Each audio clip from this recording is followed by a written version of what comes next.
تو اگر 12 اماموں کے نام لکھ دیتا تو کیا فرق پڑ جاتا؟ اچھا تھا نا، اختلافات سارے مل جاتے. بھائی سننا، خدا کی قسم بڑے نازک مرحلے پر اپنے سارے سننے والوں کو لے کے آ گیا ہوں، اور اگر یہ نازک مرحلہ سر ہو گیا تو میری گفتگو تمام ہو گئی. بھائی خدا کا نام قرآن میں ہے، رسول کا نام قرآن میں ہے، تو اب رسول کے بعد جو منصب ہدایت پہ فائز ہونے والے تھے 12 کے 12 امام، اگر لکھ دیتا کہ رسول کے بعد علی ہوں گے، علی کے بعد حسن ہوں گے، حسن کے بعد حسین ہوں گے، تو کوئی فرق پڑ جاتا؟ اچھا ہوتا نا، اختلافات مل جاتے.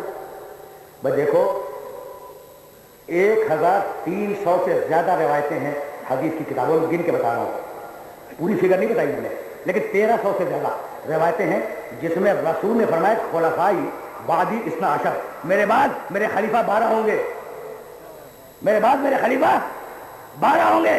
1300 سے زیادہ روایتیں موجود ہیں. تو یا رسول اللہ آپ نے خدا سے کہیے، خدا سے کہیے کہ وہ آپ کے نام کے بعد ان 12 خلفاء کے نام لکھ دے. ہو سکتا تھا نا بھائی، کوئی مشکل بات تو نہیں کہہ رہا ہوں میں. اچھا تو تم الٹ کے جواب جانتے ہو کیا دو گے؟ بس یہاں تقریر کو روک رہا ہوں، اور اگر یہ بات پہنچ گئی تو میری محنت سوارت ہو گئی کہ بھائی ہو سکتا تھا اگر علی حسن حسین کا نام ہوتا تو لوگ اسے کاٹ کاٹ کے اپنے لوگوں کے نام لکھ دیتے.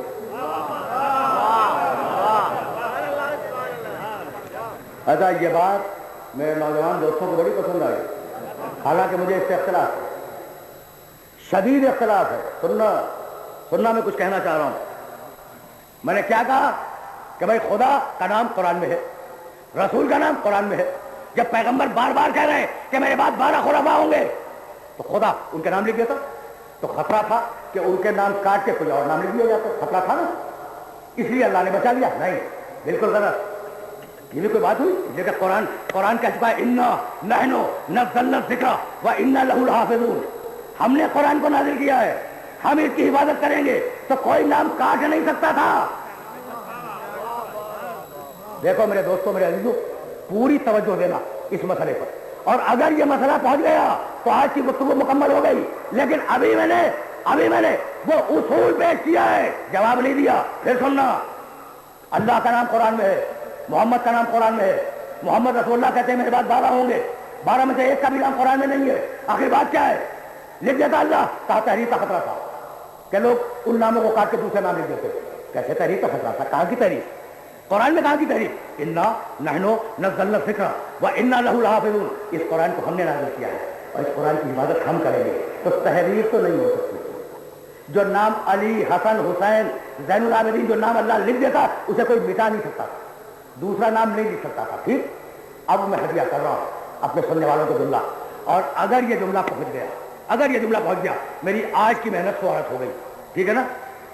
تو اللہ کے بعد محمد رسول اللہ، اس کے بعد علی حسن حسین زین العابدین محمد باقر جعفر صادق نام لکھ سکتا تھا؟ نہیں لکھا نا. تحریف کا کوئی خطرہ نہیں ہے، ذہن میں رکھنا. لیکن ایک خطرہ ہے کہ قرآن میں تو نہیں مٹائیں گے، قرآن میں علی کا لفظ نہیں بتائیں گے، ممکن نہیں ہے، مٹ نہیں سکتا، تعریف ہو جائے گی. لیکن یہ تو کر سکتے ہیں نا کہ ان کے گھر میں جو بچہ پیدا ہو اس کا نام علی رکھ دیں. بھائی سننا میں کہنا کیا چاہ رہا ہوں. بھائی وہ حسن کے لفظ کو نہیں مٹا سکتے، لیکن یہ تو خطرہ ہے نا کہ جو بچہ ان کے گھر میں پیدا ہو اس کا نام حسن رکھ دیں. حسین کے لفظ کو قرآن سے نہیں مٹا سکتے تھے، لیکن یہ خطرہ ہے کہ جو بچہ ہمارے گھر میں پیدا ہوگا ہم اس کا نام حسین رکھ دیں گے. تو معاشرے میں سینکڑوں علی بن جاتے، سینکڑوں حسن بن جاتے، سینکڑوں حسین بن جاتے. یہ پتہ نہ چلتا کہ ان میں اللہ کا علی کون ہے، بندوں کا علی کون ہے.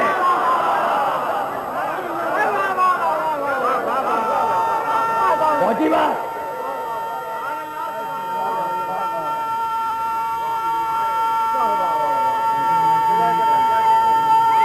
پہنچ گئی بات؟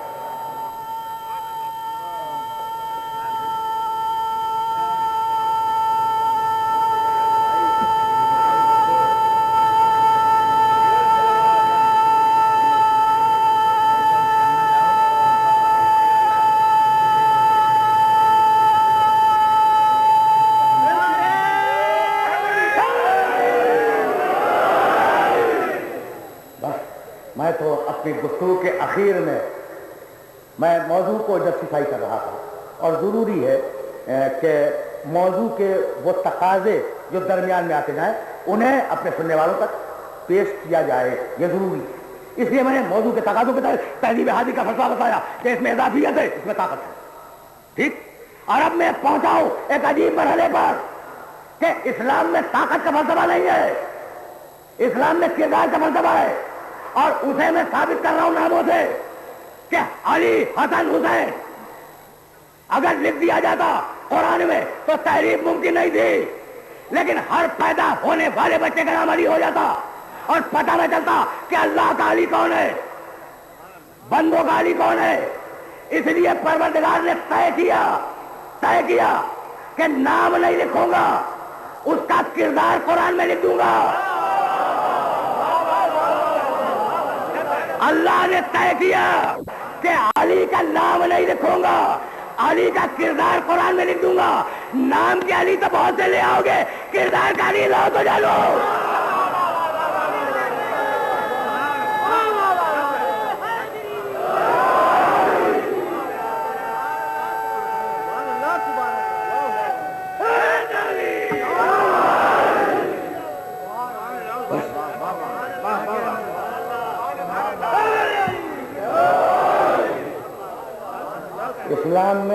اسلام میں طاقت کی تہذیب نہیں ہے، کردار کی تہذیب ہے۔ طاقت کی تہذیب نہیں ہے، کردار کی تہذیب ہے۔ نام کے علی بہت بنا لاؤ گے، ایک کردار کا علی بنا کے لاؤ تو جانو۔ کہاں سے لاؤ گے میرے علی کا کردار؟ بس میں اپنے آخری مرحلوں سے قریب ہوا، اب اس سے زیادہ موضوع کو وعدہ نہیں کرنا چاہ رہا ہوں۔ بس دو چھوٹے چھوٹے واقعے سنو اور مجھے اجازت دے دو تاکہ کردار آل محمد سمجھ میں آ جائے۔ اور آل محمد کا نمائندہ علی خلیفۃ المسلمین ہے، اور بتلا چکا ہوں کہ علی کی حکومت صوبہ سندھ پہ نہیں تھی، بہت بڑی حکومت تھی، بہت بڑی حکومت تھی، بہت بڑی زمین کے خلیفہ تھے علی، بہت بڑی زمین کے۔ کبھی پھر صحیح اسی ممبر سے میں پورا جغرافیہ بتا چکا ہوں کہ علی کی حکومت کتنی بڑی تھی۔ گزر رہے ہیں، خدا کی قسم ایسے گزر رہے ہیں، میں کیا بتاؤں علی کے متعلق کیا کروں، ایسے گزر رہے ہیں جیسے عام انسان گزرتا۔ نہ کوئی تجھے کو احتشام ہے، نہ کوئی شان و شوکت ہے، نہ لباس میں کوئی امتیاز ہے کہ لوگ پہچانے کہ یہ خلیفہ ہے یا عام انسان ہے، کچھ بھی نہیں۔ دیکھا گلی کے موڑ پر کنیز ایک عورت بیٹھی ہوئی رو گئے، علی کی حکومت ہے، علی اپنی حکومت میں کسی کا رونا کیسے برداشت کرے؟ رک گئے، کہا تیرا مسئلہ کیا ہے؟ اسے پہچانا، کہا یا امیر المومنین، میرے مالک نے کچھ درہم دیے تھے کہ میں فلاں قسم کے خرمے خرید کے لاؤں۔ میں جب دکاندار کے پاس گئی، میں نے درہم دے دیے، اس نے خرمے دیے، لیکن فلاں قسم کے نہیں دیے۔ اب جب میں مالک کے پاس واپس لائی، اس نے کہا کہ یہ تو نہیں چاہیے مجھے، واپس کر۔ مالک کو خرمے نہیں چاہیے، اب میں واپس گئی دکاندار کے پاس، اس نے کہا میں مال دینے کے بعد واپس نہیں دوں گا۔ تو یا علی میں اتنے پیسے کہاں سے لاؤں کہ اپنے مالک کو پہنچاؤں؟ کہا نہیں، تیرے مالک کی تفصیل نہیں ہے، اس نے تو پہلے ہی شک کر دی تھی کہ فلاں قسم کے خرمے لانا۔ دیکھو اس چھوٹے سے اخلاقی واقعے میں تجارت کا اصول بتا دیا۔ تو بڑے اینگل ہیں، بڑی جہتیں ہیں، لیکن ان جہتوں پہ رکوں گا نہیں، اس لیے کہ تقریر کو اختتام پذیر ہو جانا ہے۔ کہا اس میں خطا تیرے مالک کی نہیں ہے، خطا تو کندھار کی ہے، دیے ہوئے آئے۔ کہا تو نے اس عورت کے ساتھ دھوکہ کیا، اس کے پیسے واپس کر، خرما لے لے۔ اس نے کہا تم کون ہوتے ہو؟ تم کون ہوتے ہو؟ جاؤ میری دکان سے نکل جاؤ۔ اتارا ہے، اتارا ہے۔ آج کا کوئی چھوٹا بھی ہوتا نا تو ڈی ایس پی ضرور بھیج دیتا۔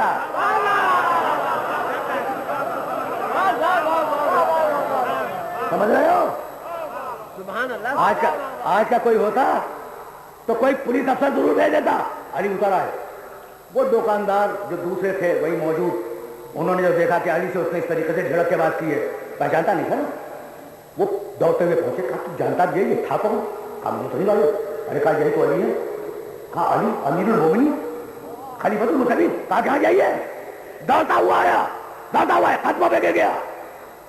مولا مجھے معاف کر دے، میں آپ کو پہچانتا نہیں تھا، میں آپ کو پہچانتا نہیں تھا۔ کہا یہی تو تیرا خلاف عدل عمل ہے کہ تو پہچاننے کے بعد عدل کرنا چاہ رہا ہے۔ تو نے اس قریب کے ساتھ ظلم کیا, تو نے اس قریب کے ساتھ ظلم کیا.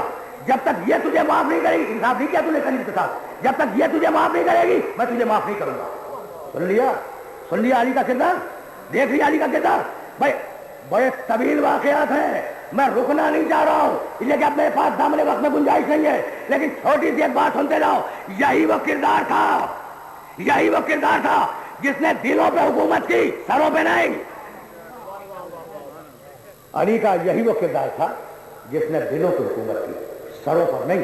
میں بہت قریب ہو گیا اپنے سننے والوں سے. دارمیہ, دال الف رے میم یہ ہائے ہوا, دارمیہ ایک بڑی مشہور عورت ہے عرب کی جو علی کے زمانے میں تھی. اور جانتے ہو, اگر میرے پاس وقت ہوتا تو میں اس عورت کی پوری شخصیت تمہارے سامنے پیش کرتا. یہ وہ عورت تھی کہ جب علی کسی جنگ میں جاتے تھے تو یہ خاتون علی کی طرف سے رجت پڑا کرتی تھی, جوانوں کی ہمت بڑھایا کرتی تھی. اپنے 4 جوان بیٹے اس نے علی پہ قربان کر دیے. پہچان رہے ہو دارمیہ کو؟ پہچان لیا نا؟ اب 2 جملے سنو, 2 جملے, اس لیے کہ دامن وقت میں بالکل گنجائش نہیں ہے. امیر شام کی بڑی خواہش تھی کہ میری ملاقات دارمیہ سے ہو جائے. پہچان گئے نا؟ دارمیہ وہ تھی جو جنگ صفین میں علی کی طرف سے رجت پڑ رہی تھی, اور دارمیہ کے بیٹے علی کی طرف سے قربان ہوئے. ٹھیک, جنگ صفین میں فریق مخالف کون تھے؟ امیر شام کے فوجی, یہ بھی یاد ہے. علی دنیا سے گزر گئے. امیر شام کی خواہش ہوئی کہ میں دارمیہ سے ملاقات کروں. ٹھیک, نہ ہو سکی. حج کے راستے میں, موسم حج میں امیر شام بھی حج کے لیے تشریف لے جا رہے تھے. انہیں, اور دارمیہ بھی جا رہی تھی, انہیں اطلاع ملی ایک منزل پر کہ یہیں پر جہاں آپ کا پڑاؤ ہے دارمیہ بھی پڑاؤ ہے. انہوں نے قاصد بھیجا. بس 2 جملے سنو, 2 جملے, اور مجھے اجازت دے دو. انہوں نے قاصد بھیجا, تاریخ سے واقعہ پڑھاؤ کہ میں تم سے ملاقات کرنا چاہتا ہوں. امیر شام نے پیغام بھیجا اس خاتون کو, میں تم سے ملاقات کرنا چاہتا ہوں. قاصد جا کے پیغام دیا, کہا ٹھیک ہے امیر شام مجھ سے ملاقات کرنا چاہتے ہیں, لیکن میں تو نہیں چاہتی نا. تو اگر وہ چاہتے ہیں تشریف لائیں, اگر وہ چاہتے ہیں تشریف لائیں, میں تو نہیں چاہتی ملاقات نہ ہو.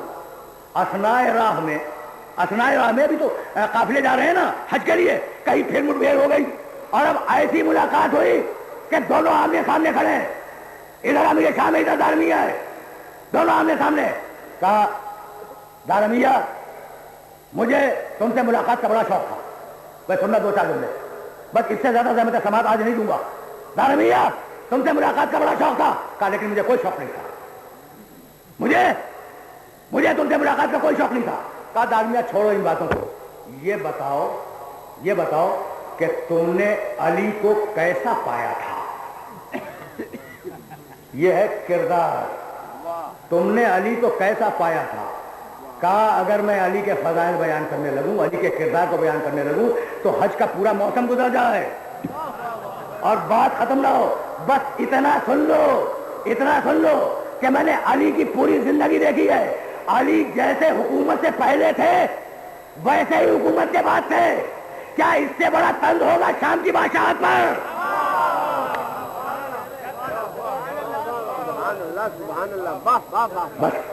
بس اس سے زیادہ رحمت نہیں دوں گا.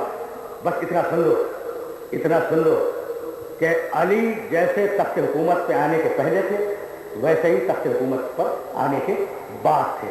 کہا تو تم علی سے محبت کرتی ہو نا؟ کہا کہ ہاں. کہا کس بنیاد پر؟ کہا عدل کی بنیاد پر.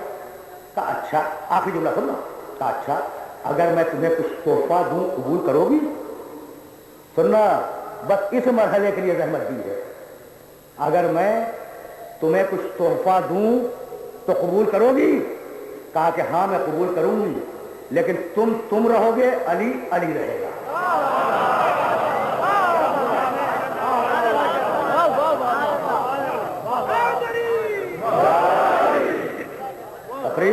تقریر تمام ہو گئی. جملہ اب سنو. کہا ہاں اگر تم کچھ مجھے دو گے تو میں اسے قبول کر لوں گی, لیکن اس نعمت کے, اس مال کے پانے کے باوجود تم رہو گے, علی رہیں گے. ایک مرتبہ اپنے خزانہ دار کو بول کے کہا کہ اس عورت کو بالوں والی اونٹنیاں دے دو. یہ دنیا کی قیمتی ترین اونٹنیاں ہیں سرخ بالوں والی. تم خزانہ دار سے کہا تم اس عورت کو 100 سرخ بالوں والی اونٹنیاں دے دو. جب 100 بالوں والی اونٹنیاں دارمیہ کو مل گئی تو ایک مرتبہ مسکرا کے کہا کہ اگر علی ہوتے تو اتنا دیتے. بس میرے دوستو، میرے عزیزوں، تقریر تمام ہو گئی. اب تک تو میں واقعہ بیان کر رہا تھا. صرف ایک جملہ اپنا کہوں گا اور گفتگو کو تمام کر دوں گا. 100 اونٹنیاں دے دی. جب لے لی دارمیہ نے تو پوچھنے لگے امیر شام کہ علی ہوتے تو اتنا دیتے. کہا تم علی کی بات کہاں کر رہے ہو؟ علی تو 1 درہم بھی نہ دیتے. علی تو 1 درہم بھی نہ دیتے. اس لیے کہ علی بیت المال کو غریبوں کے لیے رکھتے تھے، انسانوں کو خریدنے کے لیے استعمال نہیں کرتے تھے.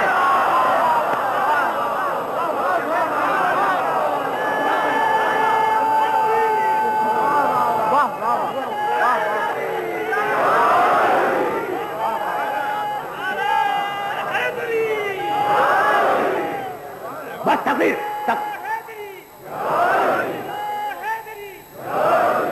تقریر تمام ہو گئی. تقریر آج گفتگو اس مرحلے سے آگے نہیں جائے گی.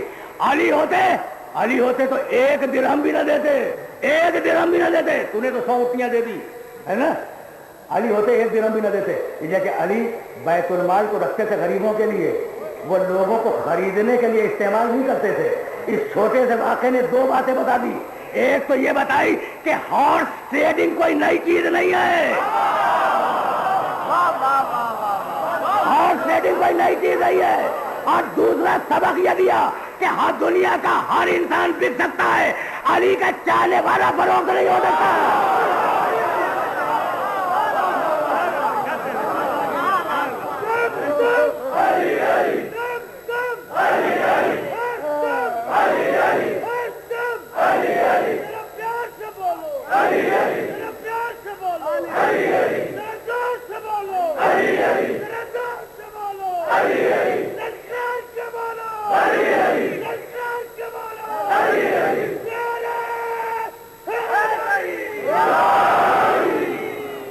سمجھ میں آ گیا؟ تہذیب حاضر طاقت کی تہذیب ہے. تہذیب اسلام نفس کی تہذیب ہے. تہذیب علی نفس کی تہذیب ہے. خدا کی قسم کیا عجیب جملہ ہے. جب عبد الرحمن ابن ملجم سے پوچھا ہے، علی نے پوچھا ہے ضربت کے بعد کہ کیا میں تیرا برا امام تھا، تو اس نے کہا نہیں مولا، آپ کیسی بات کر رہے ہیں نا. کہہ دیتا کہ ہاں برے امام تھے. کہہ دیتے یہ علی کے کہہ دیتا ابن ملجم کیا برے امام تھے. اس کی زبان سے یہ نہیں نکلا. جب پوچھا ہے علی نے کہ کیا میں برا امام تھا، تو اس نے یہی کہا کہ یہ میں کیسے کہہ دوں، نعم الامام، آپ سے بہتر تو کوئی امام ہی نہیں تھا. یہ ہے علی کے کردار کا موجود کہ قاتل ہے، قتل کر رہا ہے، کردار پہ اعتراض نہ کر سکا. اور یہی شان ہے علی کے بیٹے کی کہ عاشور کے دن جب وہ میدان میں آیا ہے اور اس نے پوچھا ہے کہ کیا میں نے رسول کی سنت بدلی، کیا میں نے خدا کی کتاب میں کوئی تبدیلی کی، کیا میں نے کوئی خون نہار بہایا، مجھے قتل پہ آمادہ کیوں ہو؟ کہا صرف اس لیے کہ تم نے یزید کی بیعت نہیں کی. علی کا کردار دیکھو، علی کے بیٹے کا کردار دیکھو. بس گفتگو کربلا تک آ گئی نا. نامکمل رہ جاتی کربلا. دیکھو علی کا کردار تم نے دیکھ لیا، علی کے بیٹے حسین کا کردار تم نے عاشور کے دن سن لیا. خدا کی قسم نامکمل رہ جاتی کربلا اگر علی کی بیٹی کا کردار کربلا میں نہ ہوتا. پہچان لے علی کی بیٹی، پہچان گئے نا علی کی بیٹی.